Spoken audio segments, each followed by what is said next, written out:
रजनी को बचपन से ही पेंटिंग का बहुत शौक था। वो हमेशा से ही पेंटर बनना चाहती थी, पर उसके माँ और पिताजी ने उसको कभी भी इस चीज के लिए सपोर्ट नहीं किया और उसकी शादी नीरव से हो गई।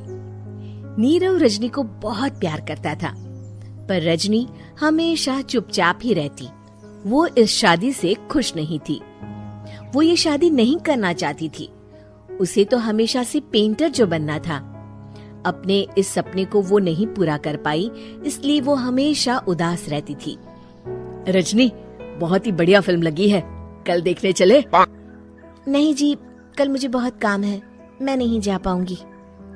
अच्छा तो कोई बात नहीं, संडे को चलते हैं। देखिए, मुझे फिल्म देखना पसंद नहीं है। आपको जाना है तो चले जाइए। नीरव को मना करके रजनी वहाँ से चली जाती है और अपने बैग को खोलकर उसमें बंद पड़े ब्रश और कलर्स को देखकर रोने लगती है। रजनी, चलो ना कहीं बाहर खाने चलते हैं, कुछ तुम्हारी पसंद का। जी, मुझे नहीं जाना, मेरी तबीयत ठीक नहीं है। रजनी वहाँ से चली जाती है। नीरव को समझ नहीं आता कि रजनी उससे इतना दूर क्यों रहती है। वो जब भी उसके साथ वक्त बिताना चाहता है, रजनी कोई ना कोई बहाना बना देती है। एक दिन घर पर कोई नहीं था। रजनी घर का सारा काम जल्दी से खत्म कर लेती है। घर पर अकेले होने के कारण वो सोचती है कि वो आज पेंटिंग करेगी। वो अपने कमरे में जाकर पेंट ब्रशेस और कलर्स निकालकर जैसे ही कलर मिक्स कर रही होती है कि दरवाजे पर बेल बज जाती है। अब कौन आ गया इस वक्त? इतनी मुश्किल से तो मुझे पेंट करने का मौका मिला है। रजनी दरवाजा खोलती है तो उसकी सास अपनी सहेलियों के साथ खड़ी होती है और सब घर के अंदर आ जाते हैं। अरे बहू, सबको शरबत बनाकर पिला दे, बाहर तो बड़ी गर्मी है। उफ। जी। रजनी पेंट ना कर पाने से उदास हो जाती है। उसे गुस्सा भी आ रहा होता है कि उसने इस शादी के लिए हाँ क्यों कह दी। वो रसोई में जा रही होती है कि उसकी सास उसे रोकती है। बहू, सबके खाने का भी इंतजाम कर लेना, आज का लंच तो ये सब यहीं करेगी। हाँ। रजनी बिना कुछ कहे रसोई में चली जाती है। सबके लिए खाना बनाती है।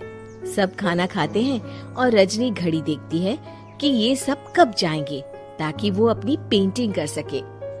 जब शाम होती है तब सब चले जाते हैं अपने घर। अरे बहू, सब तेरे खाने की तो बहुत तारीफ कर रहे थे, सबको बहुत अच्छा लगा खाना।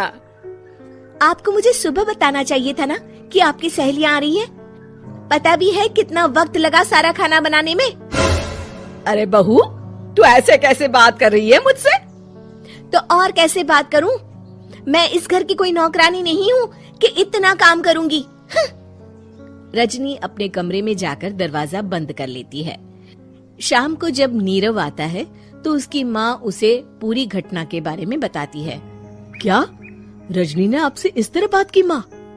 हाँ, और पता नहीं उसे क्या हो गया है, शाम से बाहर भी नहीं आई है। मैंने तो कई बार आवाज दी, खाना भी नहीं खाया उसने।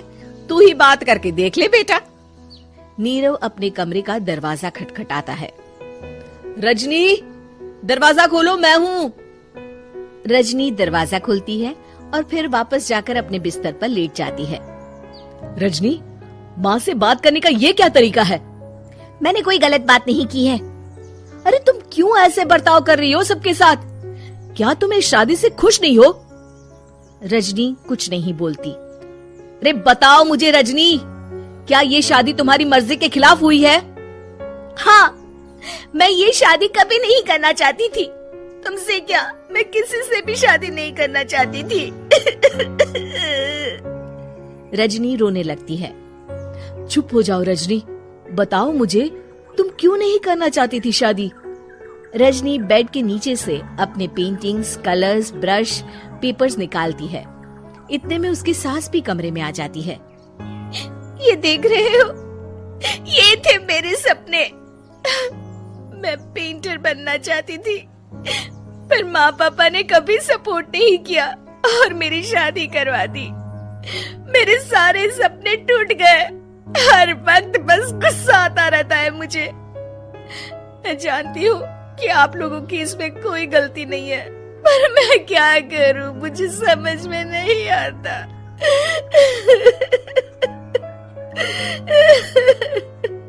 रजनी फूट फूट कर रोने लगती है। मुझे माफ कर दीजिए, आप दोनों के साथ मैं बहुत बुरा बर्ताव कर रही हूँ। अरे रजनी बेटा चुप हो जाओ तुम। नीरव पानी लेकर आता है। ये लो पानी पियो और शांत हो जाओ। रजनी पानी पीती है और उसकी सास पेंटिंग्स देख रही होती है। अरे नीरव, हमें तो पता ही नहीं था कि हमारी बहू कलाकार है। अरे कितनी अच्छी पेंटिंग्स बनाई है, देखो तो। ये वाली तो मैं अपने कमरे में ले जाऊंगी। आपको ये पेंटिंग्स अच्छी लगी? अच्छी नहीं, बहुत अच्छी लगी। और तुमने हमें बताया क्यों नहीं? तुम जब चाहे पेंटिंग कर सकती हो रजनी। हम तुम्हारे सपनों को पूरा करने में तुम्हारा पूरा साथ देंगे। हाँ बेटा, हम कला की कद्र करते हैं। हम कलाकार तो नहीं, पर मुझे गर्व है कि मेरी बहू एक कलाकार है। रजनी, नीरव और सास तीनों हंस पड़ते हैं।